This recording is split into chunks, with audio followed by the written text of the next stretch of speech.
A ty už to koupil. Tyjo, tady jsou fazole, tak to budu nepozeru. Kam to je hrášek, fuj. Tady jsou nějaký hnusné věci. A my tady nemáme nic? Cože? Ne, máme. Tady je maso. Dobrý, je maso.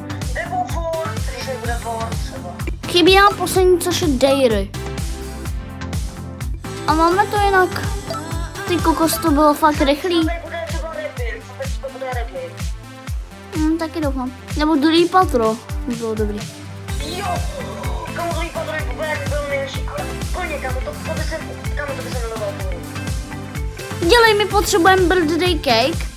Potřebujeme to, ne, dort. Já vezmu dorty a bread. Ty budem bread.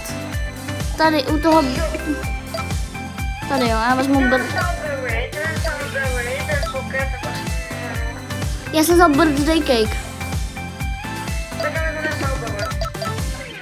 Strawberry. Strawberry, ta Isi se jmenuje. Jo. Ne. Kolik máš? Já 61. A ty? Počkej, můžu dát to. Já mám 101. Jest, mám na to, jdu to koupit. Doufám, že bude rabbit. Jinak mě hrábne. A dej.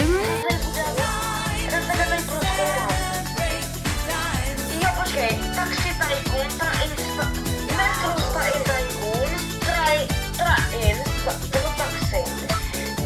nebo metro? Vlak nebo metro, nevím. A nebo taxi, já nevím, taxi by byl... OK, lidi, první tajkun jsme dokončili a když tak se vám uzmeme u druhého tajkunu. Tady to nás hrozně bavilo, já doufám, že se vám tohle video líbilo, pokud ano, nezapomeňte tady zanechat like a odběr, my se s váma loučíme a u dalšího takovýhle videí zase čus. Čus.